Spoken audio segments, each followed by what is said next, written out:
Welcome back everyone. कैसे आप सब। दोस्तों स्वागत है एक और मार्केट एनालिसिस वीडियो में। और आज हम यहाँ पे बात करने वाले हैं निफ्टी और बैंक निफ्टी की वीकली और डेली टाइम फ्रेम में हम एनालिसिस करेंगे और देखेंगे किस तरह से यहाँ पे मार्केट का मोमेंटम देखने को हमें मिल सकता है नेक्स्ट वीक ऑन मंडे।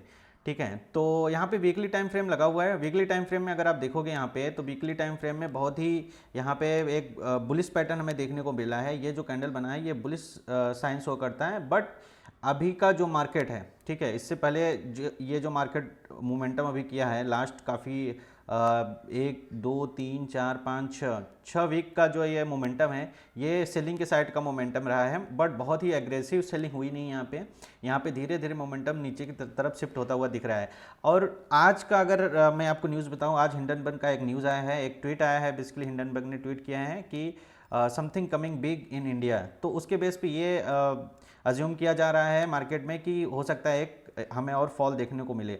वो फैक्टर, और दूसरा फैक्टर ये है कि ये जो कैंडल है ये बुलिश तो साइन कर रहा है, बट इसका मतलब ये नहीं हुआ कि ये 100% बुलिश में कन्वर्ट हो चुका है मार्केट। अभी भी मार्केट यहाँ से काफ़ी करेक्ट हो सकता है और नीचे गिर सकता है।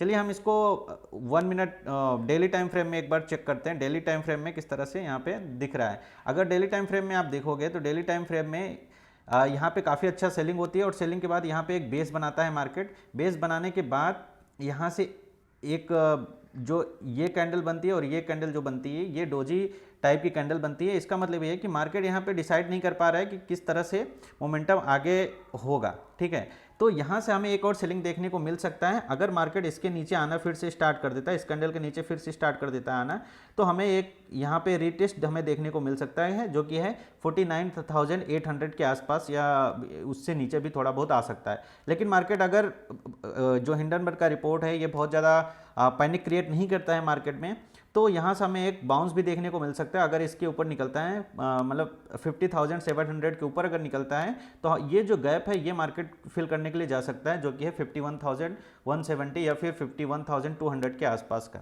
ठीक है, तो किस तरह से प्लान आउट आप कर सकते हैं, चलिए हम इसको 15 मिनट टाइम फ्रेम में देखते हैं। 15 मिनट टाइम फ्रेम में किस तरह से हम यहाँ पे मोमेंटम को चेस कर सकते हैं।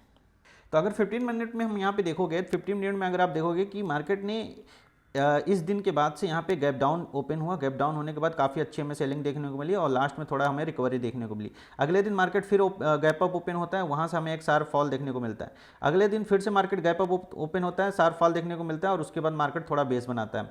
उसके बाद फिर से यहाँ पे मार्केट जाता है और ऊपर के लेवल से यहाँ पे फिर से हमें सेलिंग देखने को मिलती है।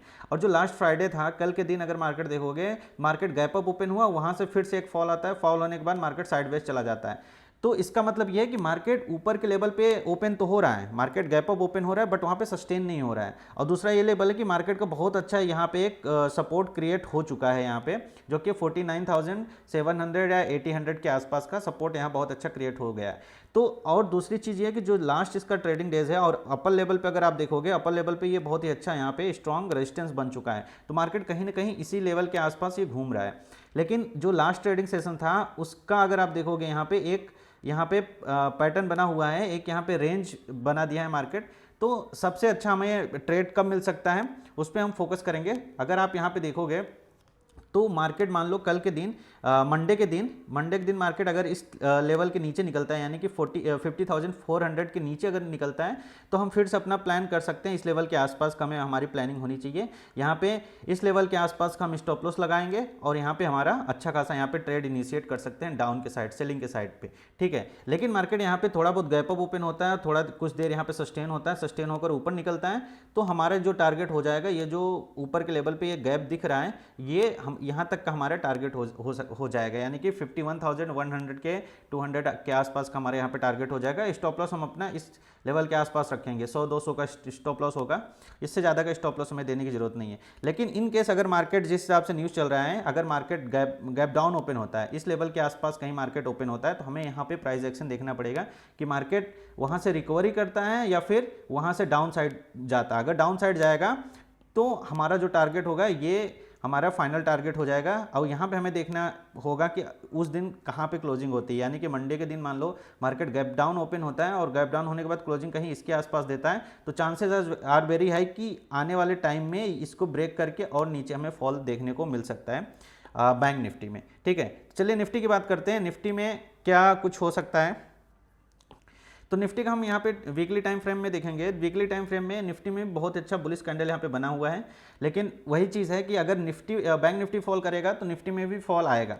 और अगर इसका हम डेली टाइम फ्रेम में देखेंगे, ठीक है, अगर हम इसका डेली टाइम फ्रेम लगाएंगे तो डेली टाइम फ्रेम में सेम वही पैटर्न बनाया हुआ है जो बैंक निफ्टी में बना हुआ है। यहाँ पर भी मार्केट यहाँ से काफ़ी अच्छा यहाँ पे गैप डाउन ओपन होता है। गैप डाउन होने के बाद ये अपना बेस बनाता है। बेस बनाने के बाद मार्केट कुछ दिन अभी इसी रेंज में यहाँ पे बना हुआ है। तो हो सकता है कल के दिन मार्केट फिर से इस लेवल को अपने रिटेस्ट करे, जो कि है 23,800 के आसपास का, 800 900 इस लेवल को फिर से रिटेस्ट करने के लिए आ सकता है। लेकिन अगर इसके ऊपर ये निकलता है, ठीक है, 24,300 350 के ऊपर निकलता है, तो जो इसका गैप है ये फिल करने के लिए जा सकता है, जो कि है 24,700 के आसपास का ये जो गैप है ये फिल करने के लिए जा सकता है। और 15 मिनट टाइम फ्रेम में अगर हम इसको देखेंगे, तो चलिए 15 मिनट टाइम फ्रेम में हम इसको देखते हैं कि 15 मिनट टाइम फ्रेम में किस तरह से मार्केट रिएक्ट कर रहा है। 15 मिनट टाइम फ्रेम में देखोगे आप तो यहाँ से गैप अप ओपन हो रहा है, यह भी उसके बाद फॉल दे रहा है, गैप अप ओपन हो रहा है, फॉल दे रहा है, फिर साइडवेज, गैप अप ओपन होने के बाद फिर से फॉल दे रहा है। ये फ्राइडे के दिन फिर से गैप अप ओपन हुआ, वहाँ से मार्केट सस्टेन नहीं किया, फॉल हो गया, उसके बाद ये पूरा दिन यहाँ पे साइडवेज रहा। तो देखने वाली बात ये होगी कल के दिन मार्केट कहाँ पे ओपन होता है। अगर इस लेवल के आसपास ओपन होता है और फिर से इस लाइन को ब्रेक करता है, यानी कि जो है 24,320 के आसपास के लेवल अगर ब्रेक करता है, तो हमें फिर से ये डाउनफॉल देखने को मिल सकता है। जो हमारा टारगेट होगा इस लेवल के आसपास का टारगेट होगा, जो हमारा फाइनल टारगेट होगा ये यही होगा, 23,900 800 के आसपास मार्केट फिर से देखने को मिल सकता है। लेकिन जैसे ही अगर ये इस लेवल के ऊपर निकलेगा, ठीक है, इस लेवल के ऊपर निकलेगा, तो हमें एक अपर लेवल पे देखने को मिल सकता है, जो कि इसका टारगेट होगा 24,700 800 के आसपास। जो हमारे यहाँ पे इस लेवल पे गैप है वो फिल करते हुए मार्केट दिख सकता है। लेकिन जिस हिसाब से न्यूज़ चल रहा है, जिस हिसाब से हिंडनबर्ग का यहाँ पे ट्वीट आया है, तो हो सकता है मार्केट यहाँ पे गैप डाउन ओपन हो। गैप डाउन ओपन होने के बाद हमें देखना पड़ेगा प्राइस एक्शन किस तरह से प्राइस एक्शन रिएक्ट करता है। अगर प्राइस एक्शन ऊपर के साइड शिफ्ट होता है, न्यूज इतना ज़्यादा इंपैक्ट नहीं होता है उसकी रिपोर्ट, तो हमें एक अच्छी खासी शॉर्ट कवरिंग देखने को मिल सकती है। ठीक है, तो उस हिसाब से अपना ट्रेड प्लान करना। बाकी मिलता हूँ अगले नेक्स्ट वीडियो में, तब तक के लिए थैंक यू वेरी मच दोस्तों।